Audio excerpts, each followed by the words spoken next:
Hey, it's Ronski, and this is Ronski Reads.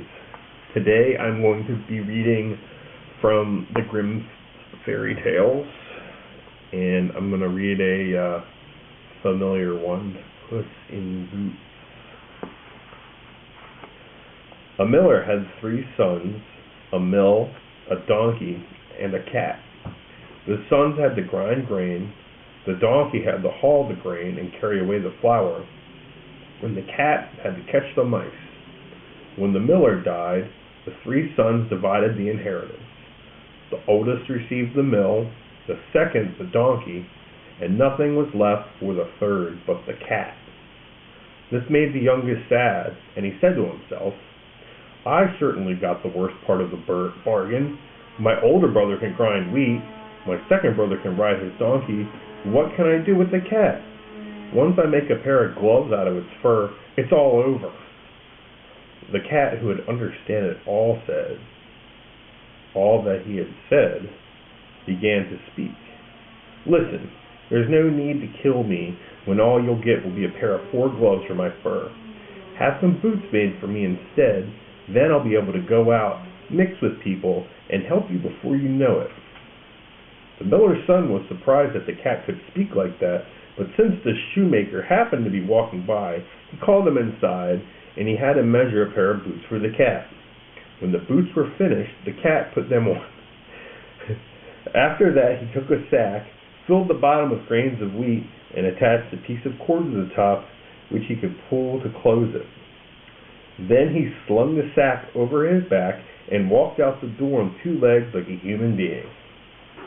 At that time, there was a king ruling the country, and he liked to eat partridges.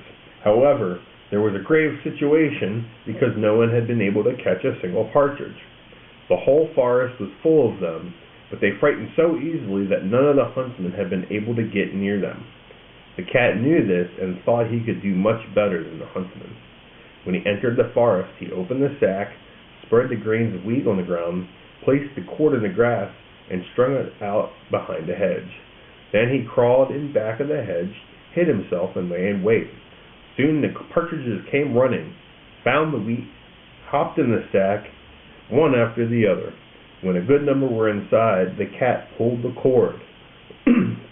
Once the sack was closed tight, he ran over to it and wrung their necks. Then he slung the sack over his back and went straight to the king's castle. The sentry called out, "Halt! Where are you going?" "To the king," the cat answered curtly. "Are you crazy? A cat to the king?" "Oh, let him go," another sentry said. "The king's often very bored. Perhaps the cat will give him some pleasure with his meowing and purring." When the cat appeared before the king, he bowed and said, "My lord, the count," and he uttered a long, distinguished name, "sends you his regards and would like to offer you these partridges, which he recently caught in his trap." The king was amazed by the beautiful fat partridges. Indeed, he was so overcome with joy that he commanded the cat to take as much gold from his treasury as he could carry and put it into the sack. "Bring your lord and give him my very best thanks for his gift." Meanwhile, the poor miller's son sat at home by the window, propped his head up with his hand, and wondered why he had been given away all he had for a cat's boots when the cat would probably not be able to bring him anything in return. Suddenly the cat entered, threw down the sack from his back, opened it, and dumped the gold at the miller's feet. "Now you got something for the boots. The king also sends his regards and best of thanks." The miller was happy to have such wealth, even though he did not understand how everything had happened. However, as the cat was taking off his boots, he told him everything and said, "Surely you have enough money now, but we won't be content with that. Tomorrow I'm going to put on my boots again, and you shall become even richer. Incidentally, I told the king your account." The following day the cat put on his boots, and as he said he would, went hunting again, and brought the king a large catch. So it went every day the cat brought back gold to the miller. At the king's court he became a favorite, so that he was permitted to go and come and wander about the castle wherever he pleased. One day, as the cat was laying by the hearth in the king's kitchen and warming himself, The coachman came and started cursing. "May the devil take the king and princess. I wanted to go to the tavern, have a drink, and play some cards, but now they want me to drive them to the lake so they can go for a walk." When the cat heard that, he ran home and said to his master, "If you want to be a rich count, come with me to the lake and go for a swim." The miller did not know what to say. Nevertheless, he listened to the cat and went with him to the lake, where he undressed and jumped into the water completely naked. Meanwhile, the cat took his clothes, carried them away, and hid them. No sooner had he done that than the king came driving by. Now the cat began to wail in a miserable voice, "Ah, most gracious king, my lord went for a swim in the lake, and a thief came and stole his clothes that were lying on the bank. Now the count is in the water and can't get out. If he stays in much longer, he'll freeze and die." When the king heard that, he ordered the coach to stop, and one of his servants had to race back to the castle and fetch some of the king's garments.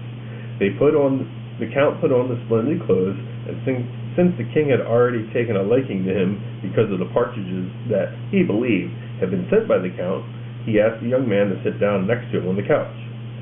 The princess was not in the least bit angry about this, for the count was young and handsome and pleased her a great deal. In the meantime, the cat went out ahead of them and came to a large meadow where there were over 100 people making hay. "Who owns this meadow, my good people?" asked the cat. "The great sorcerer." "Listen to me. The king will be driving by, and when he asks who the owner of the meadow is, I want you to answer, 'The Count.' If you don't, you will all be killed." Then the cat continued on his way and came to a wheat field so enormous that nobody could see over it. There were more than 200 people sitting there and cutting wheat. "Who owns this wheat, my good people?" "The sorcerer." "Listen to me. The king will be driving by, and when he asks who the owner of this wheat is, I want you to answer, 'The Count.' If you don't do this, you'll all be killed." Finally, the cat came to a splendid forest where more than 300 people were chopping down large oak trees and cutting them into wood. "Who owns this forest, my good people?" "The sorcerer." "Listen to me. When the king will be driving by, and when he asks who the owner of this forest is, I want you to answer, 'The Count.' If you don't do this, you'll all be killed." The cat continued on this way, and the people watched him go. Since he looked so unusual and walked in boots like a human being, they were afraid of him. Soon the cat came to the sorcerer's castle, walked boldly inside, and appeared before the sorcerer, who looked at him scornfully and asked him what he wanted. The cat bowed and said, I've heard that you can turn yourself into any kind of animal that you desire. Well, I'm sure you can turn yourself into a dog, fox, or even a wolf. But I don't believe you can turn yourself into an elephant. It seems impossible to me, and this is why I've come. I want to be convinced with my own eyes." "That is just a trifle for me," the sorcerer said arrogantly, and within seconds he turned himself into an elephant. "That's great, but can you also change yourself into a lion?" "Nothing to it," said the sorcerer, and suddenly before the cat is a lion. The cat pretended to be terrified and cried out, "That's incredible and unheard of! Never in all my dreams would I have thought this possible. But you'd top all of this if you could turn yourself into a tiny animal, such as a mouse. I'm convinced you can do more than any other sorcerer in the world, but that would be too much for you." The flattery had made the sorcerer quite friendly, and he said, "Oh no, dear cat, that's not too much at all." And soon he was running around the room as a mouse. The cat ran after him, caught the mouse in one leap, and ate him up. When all this was happening, the king had continued driving with the count and the princess and come to a large meadow. "Who owns that hay?" the king asked. "The count," the people cried out, just as the cat had ordered them to do so. "You've got a nice piece of land, count," the king said. Afterward, they came to the large meadow. The large wheat field. "Who owns this wheat, my good people?" "The count." "Ma, you've got a large and beautiful estate." Next they came to the forest. "Who owns that wood, my good people?" "The count." The king was even more astonished and said, "You must be a rich man, count. I don't think I even have such a splendid forest." At last they came to the castle.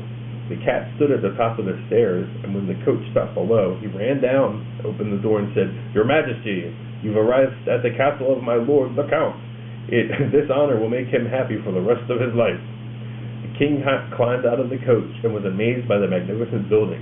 which was almost larger and more beautiful than his own castle. The Count led the princess up the stairs and into the hall, which was flickering with lots of gold and jewels. The princess became the Count's bride, and when the king died, the Count became king, and the Puss in Boots was his prime minister. Thanks for coming over here and listening to that story at Ronski Reads.